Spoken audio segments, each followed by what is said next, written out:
This episode of The Intersection includes audio from Mountain View's media archive. The city has recorded all of its council meetings since 2008. Sound quality does vary.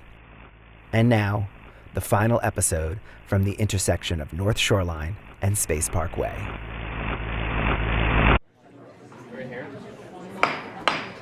Here's the scene. It's a warm September night in Silicon Valley, and it's standing room only inside Mountain View's City Council chambers. After 10 years of discussion and debate, the council is on the cusp of deciding how much housing to build in a neighborhood and region starved for more. But there's a visitor at the lectern who's about to throw a wrench into their plan. His name is Joe, and he represents the biggest business in town, which also happens to be one of the most powerful companies in the world. Next speaker, please. I'm Joe Van Bellingham. I'm Googler's new Senior Director of Design and Construction.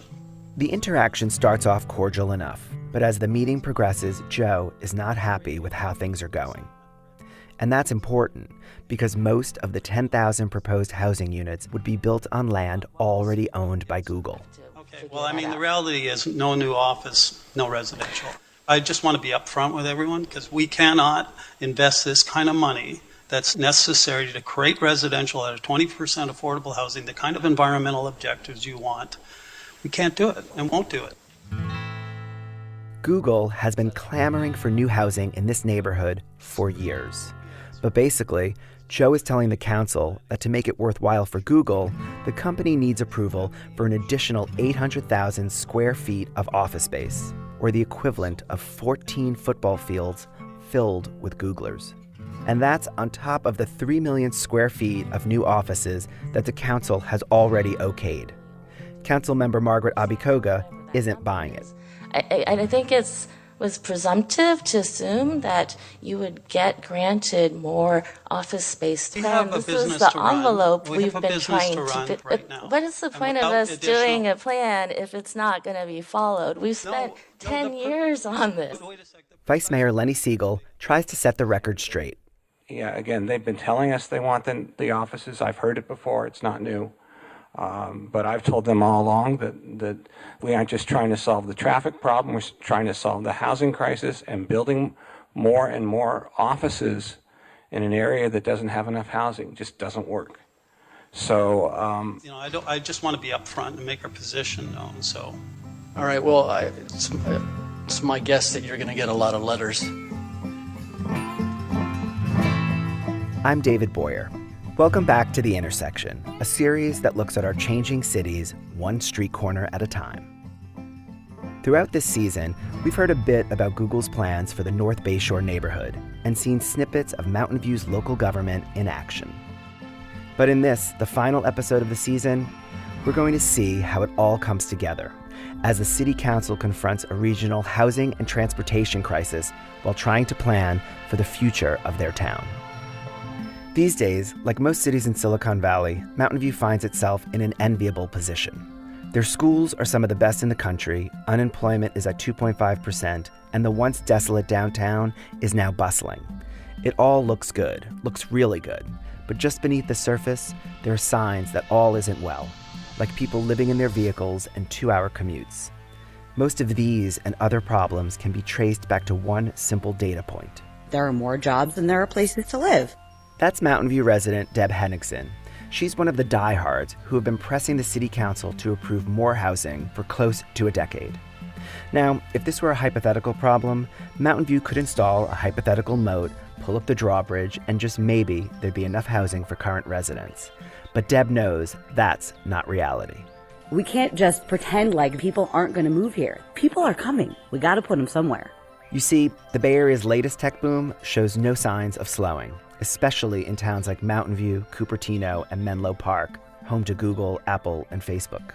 These companies, and hundreds more, continue to expand locally, which has led to some of the worst traffic in the region and country. And this is the riddle that council members like Ronit Bryant and Lenny Siegel are trying to solve. Development cannot move forward until we have solved the problem of how we get people into North Bayshore. We're already clearly at capacity. my biggest concern is the number of offices. We currently have roughly 25,000 people working in North Bay Shore, and we have projection of 13,000 new jobs. And we have something like 360 housing units in North Bay Shore. We have an incredible imbalance already baked in the cake.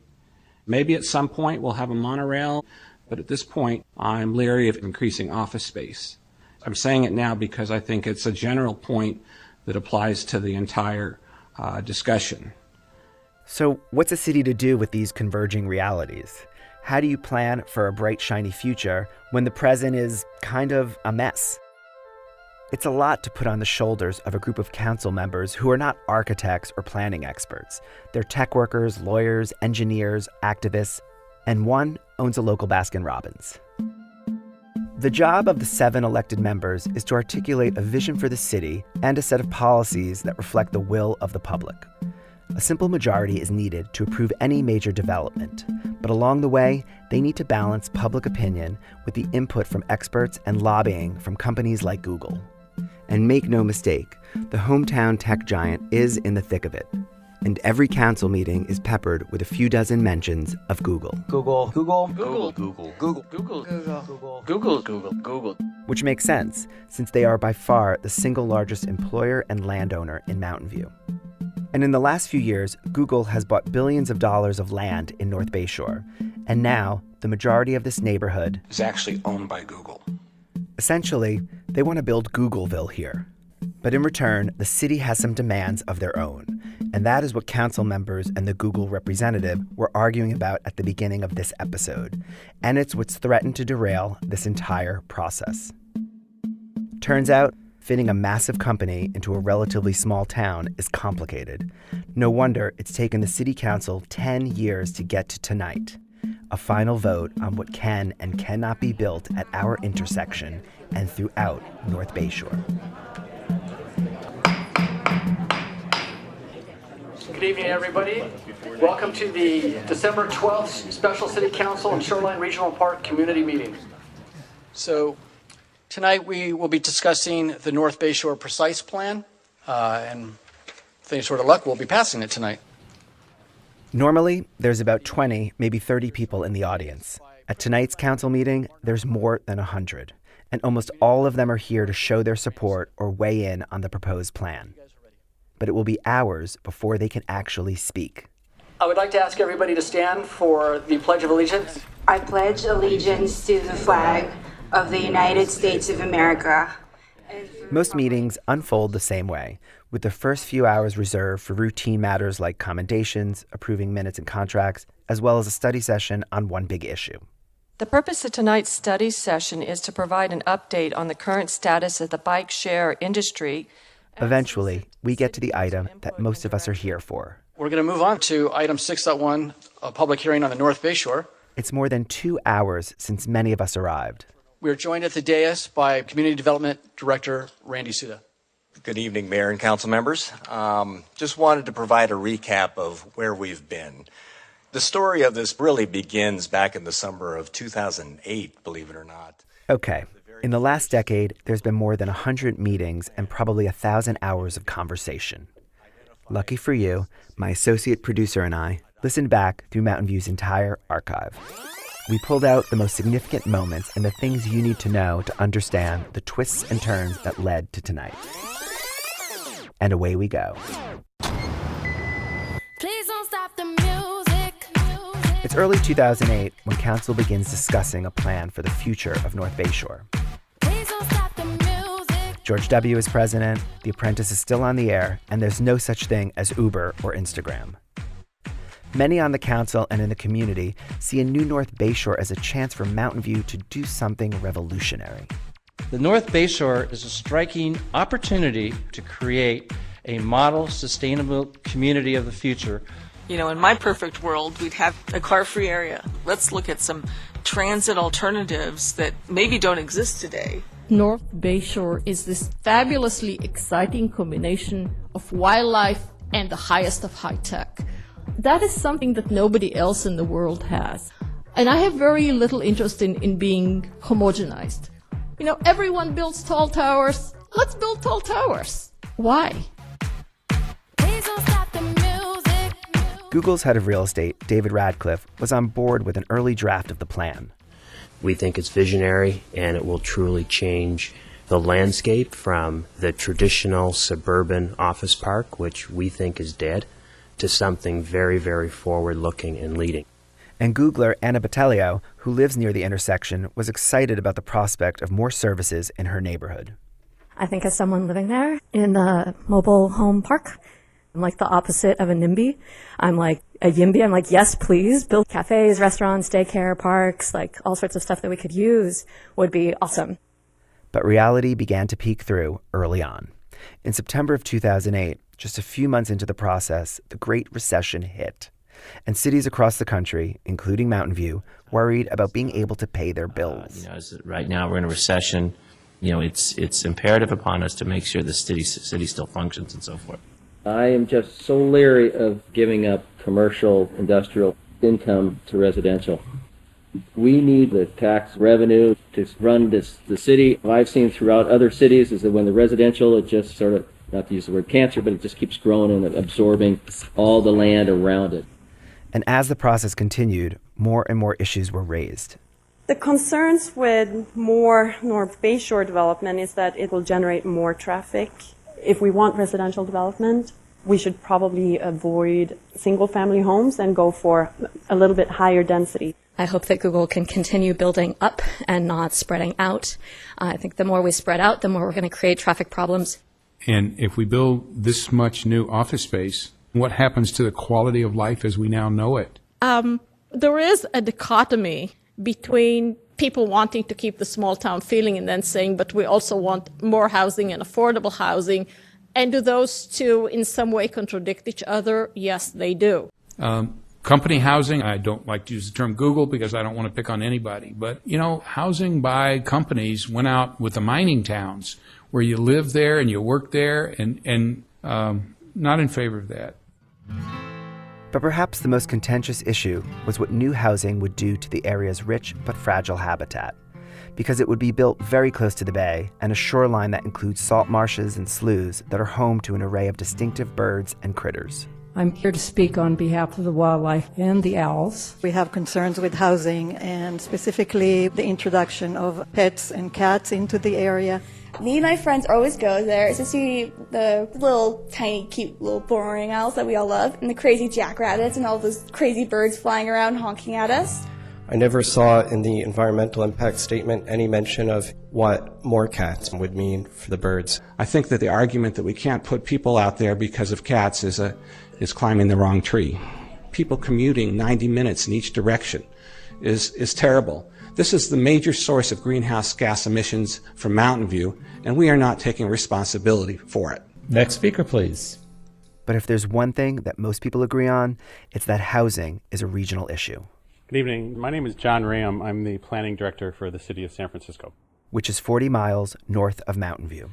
It might seem unusual for me to be here today, but I'm really just here to thank you for considering this project and the development of the site. As I've gotten into the housing crisis in the Bay Area, I have come to believe that large sites like this are really important for all of us to consider. There is no way we can resolve the housing problem for the Bay Area. There is no way. It cannot be resolved on a city-by-city level. This conversation went on for years. By 2012, everyone craved a decision and some clarity, especially David Radcliffe, Google's head of real estate. Our business has been waiting eagerly for 3 or 4 years now, and it's time to take action and give the businesses in North Bayshore and the rest of Mountain View certainty on what we can plan for our future growth. Obviously, you've heard lots of conversation here about housing. We fully support housing. We are in a global environment, and for hiring talent, we turn over every rock everywhere in the world. And what we are hearing from the people we find under these rocks is they want to live near where they work. There's been a lot of pressure, and if our mind is made up, then just like Mr. Radcliffe said, let's move forward. So I would be really grateful if we were completely clear today. You want a straw vote? Or? We could do a straw vote. And I could do arguing, but, it's probably not going to do any good. Those that are in favor of the no housing option, raise your hand. 4 hands go up. Okay, that's 4-3, so it's looking pretty clear. The majority of council says no housing. What doesn't kill you makes you stronger. That was 2012. And if you think that was the last word on North Bay Shore, well, let me fast forward a bit. From 2012 to 2014. The Great Recession is a distant memory here. Silicon Valley's tech-fueled economy is surging, with Google alone adding 10,000 jobs in Mountain View between 2008 and 14. A tight real estate market has slid into a regional housing crisis. Home prices and rents have doubled. More people are living in their cars and on the street. And a public that was once divided is now pretty much in favor of building new homes in North Bay Shore. The council had a chance to course correct in 2014 as they finalized more detailed plans for the neighborhood. But once again, they said no to any new housing while approving more than 3 million square feet of office space. But this time, they were way out of sync with what residents wanted. Now, in this dark age of American politics, it's tempting to disengage, to feel like one person has little power to affect change. That's why I want to introduce you to Pat Showalter. I am a housing advocate. For many years, I think people thought I was much too strident about that. But, time marched on and the problem's gotten worse and needs a tremendous amount of attention. So I decided to run for city council in 2014. What turned out to be the deciding issue was whether or not you supported housing in the North Bay Shore. And all of the people who were elected were pro-housing, and none of the people who were anti-housing were elected. Now, I got the most votes, and I became vice mayor immediately upon taking office. Now, mayor and vice mayor are not elected. They're rotating positions among council members with little real power. But they do serve as ambassadors to the public, and that's a role that Pat Showalter embraced with gusto, like at this community workshop about North Bay Shore in 2015. We are about to embark on a momentous journey here. We're planning a new neighborhood in the North Bay Shore. That's right. More than 7 years after the council began this discussion about housing, they basically had to start over in 2015. We've gone through that and decided that we should. But now we've come to the question of what does that mean? And certainly getting information from experts and information from our community is pretty much the best way we can possibly go about it. So that's what we're going to do. So that brings us to tonight's meeting. Perhaps you'd like me to just keep fast forwarding all the way to the vote. But part of what makes these meetings important is that they are a chance to see the wheels of democracy turn, even if they turn ever so slowly. And that just may be the difference between government and business. Businesses like Google prize decisiveness and efficiency. Representative governments like Mountain View's, on the other hand, are all about the public process, taking a lot of perspectives into account and proceeding with caution. Now, at this point, the council has been talking about the same issue for almost a decade. This is the night they're going to decide, so I can't imagine there's much left to discuss. But alas. We're joined by Principal Planner Martin Alcar. And I'll just summarize the 10 policy topics and questions before you tonight. You heard that correctly. 10 issues that must be resolved before voting. Because they're not just deciding whether or not to allow housing, they are actually voting on an incredibly detailed 237-page plan that will guide the next 20 years of development in North Bay Shore. To be fair, most are minor issues that can be dispatched with pretty quickly. But there are a few big-ticket items to discuss. The 6th major policy topic is affordable housing. The 7th topic is the bonus FAR. Topic number 8, guidelines focusing on local hire policy. The 9th topic, master plans. And that concludes staff's presentation. Thank you. Okay, we seem to be finished with council questions. And the next item of business is public comment. Just by a show of hands, how many people intend to speak? About 50 hands go up, some holding signs that read 9,850 homes with a hashtag #SayYes. Since there are many of you, and we still have to discuss all of the items ourselves, I respectfully ask you to keep your comments as brief as possible, especially if you're near the end and everything you want to say has already been said. So whoever wants to go first, please come on up. Cliff Chambers, Mountain View resident. Most city council meetings, attendance is pretty sparse. It's the same handful of regulars like Cliff. They're mostly white and skew older. But on nights like tonight, when there's something juicy and or consequential on the agenda, council chambers fill up with a younger, more diverse crowd, and unions and advocacy groups pack the room with their members. This representative of Local 393. Sheet Metal Workers, Local 104. Local 104. Because nothing gets the council's attention like one person after another. We support the local hire policy. The addition of the local hire policy. Striking the same notes. The inclusion of the local hire policy. Over and over. And then there are representatives from Google. Google. You may remember, things got a little heated the last time they addressed the council. Okay. Well, I mean, the reality is no new office, no residential. I'm just, I just want to be upfront with everyone because we. The next day, local papers ran headlines like, Google demands more office space, and don't be evil, Google threatens to block housing if it doesn't get its way. Even Googlers expressed their displeasure with their employer's threats. And the company backtracked a few days later. Tonight, just 3 months later, they send a different spokesperson. Good evening, Mr. Mayor and Council. I'm Mark Golan, Vice President of Real Estate and Development at Google. And before the council votes, the company seems all in. Google strongly supports the final adoption of the North Bay Shore Precise Plan. We share the city's and the community's vision for a forward-thinking, accessible, and dynamic experience for everyone. Google is proud to call Mountain View home, and we recognize the community for their patience and their invaluable input as they've contributed throughout the process. Thank you. Thank you very much for coming out. All right, seeing no more speakers from the public, we're going to get to work. And work they do. It's now 9:36 p.m. For the next hour and 15 minutes, they go over the minutiae of the plan and resolve open issues like how the council will handle large projects moving forward. They can see the finish line. That, and the fact that it's closing in on 11 o'clock, seems to motivate last-minute compromises. No? Are you saying no, Lenny? No, I can live with it. Uncle. Lisa? Lisa can live with it as well. So we have a bunch of I can live with it, which means we've made sausage. Outstanding. All right.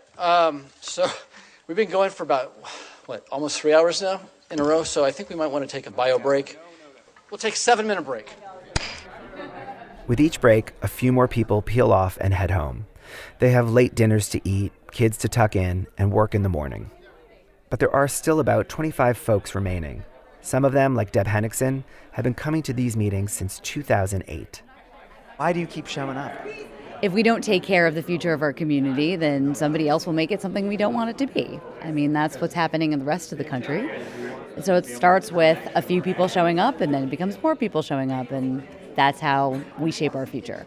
So many people have been waiting for this moment. All right, ladies and gentlemen, this meeting is back in session.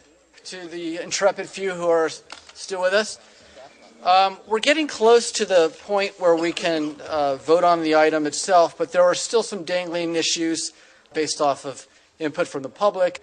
So we're going to address those. It looks like Vice Mayor wants to go. This is what it takes to craft and pass good policy. Still, I'm struck by the council's dedication. They make compromises, but they don't cut corners, even after nearly 6 hours tonight and 10 years in total. They give each issue its due and every option a thorough vetting. And did I mention, they only get paid $1,000 a month for their service. Yes. The Sierra Club submitted a letter on bird safe design. I very much support that. Yeah, I support it too. So the letter also talks about what may be a proposed suspension bridge. I think it's a good idea not to have extra wires. You know, the whole idea we're trying to convey is that we want all the building that's done in the North Bay Shore to be avian friendly, which means a suspension bridge doesn't qualify. 10 years of discussion, about 10,000 new homes, and it will all cost upwards of $10 billion to complete. And what are they debating? We're making decisions about bridges before we've even seen a proposal. There are other options for bridges. Bird safe design for a bridge that probably will never exist. None of us have looked at it. So I might want to focus on the fish or the reptiles. Not even need a bridge. At this point, it's dedication with a heavy dose of delirium. My vote is supports Chris. I think that's 4. That's 4. So we can move on. Okay. What this meeting needs right now is more cowbell. Okay, good. Got your attention. All right, so we're wrapping it up soon. I see a motion on the floor. Lenny, would you like to read the motion that you've just made? Yes. I move that we adopt a resolution certifying the North Bay Shore Precise Plan subsequent. 2 minutes later, he's still going. Adopt a resolution to adopt the Affordable Housing Administrative Guidelines for the North. Mind you, he's just reading the titles of all of the different pieces of the resolution. What goes unread are reams and reams of supporting documents and policies that reflect 1,000 hours of conversation and debate and study by the staff and council. Attachment 7 to the council report as amended. That's the motion. I think this is a cutting-edge plan that sets a standard not just for the Bay Area but for much of the country, and I'm hoping we'll get a unanimous vote for this. We have a motion on the floor and a second from Councilwoman Showalter. I invite our council for discussion. Good Lord, I'm tired. Pat. Believe it or not, they each get one last chance to say a few more words. This is why I ran for city council. I'm very proud to be able to approve housing in the North Bay Shore. Margaret. We cannot do this alone. And so I would ask that housing advocates, I appreciate you coming out here 24 times, but we have heard you, and now it's really time for you to go to other communities. And that's really the harder work, if you ask me, because this community is supportive of housing, unlike many of our other communities around us. John, are you? I just want to add a cautionary voice. It's great that we got this housing, but we need to make sure we have the other part of the equation, regional mass transit, to get people moving around. So here we are at the final moment, about to call the question and ask for a vote. And I can't tell you how excited I am. So let's call the question. This is where you would expect a dramatic, all in favor say aye. But it doesn't happen. The vote is done digitally, in silence. This motion passes unanimously.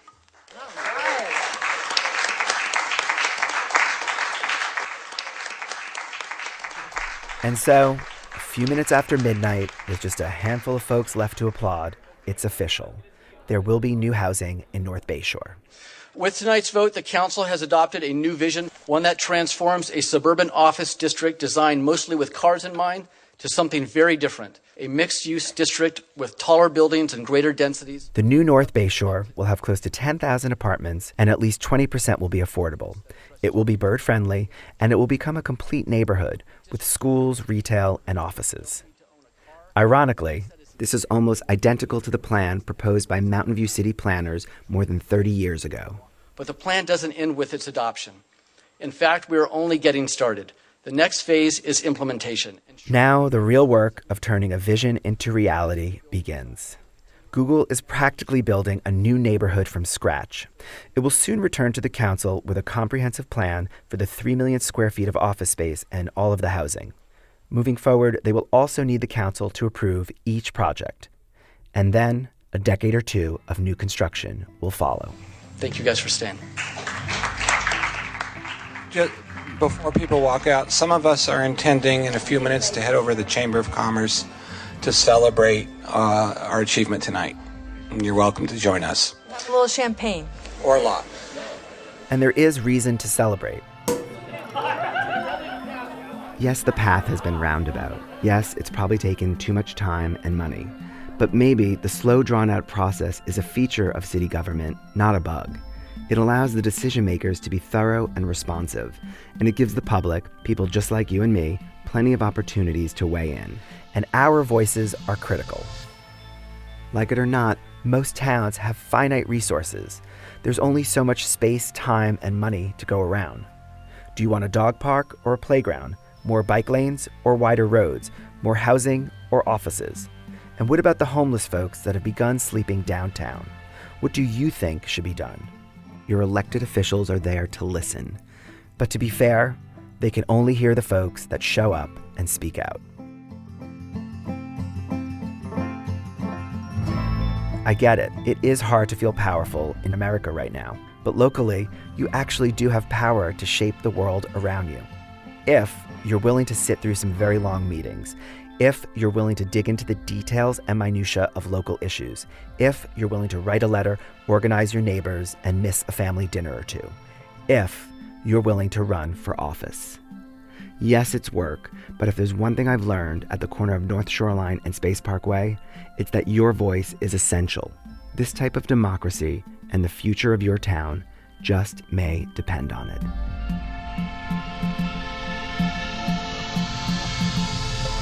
Thanks for listening to this season. I'm David Boyer, and this has been The Intersection.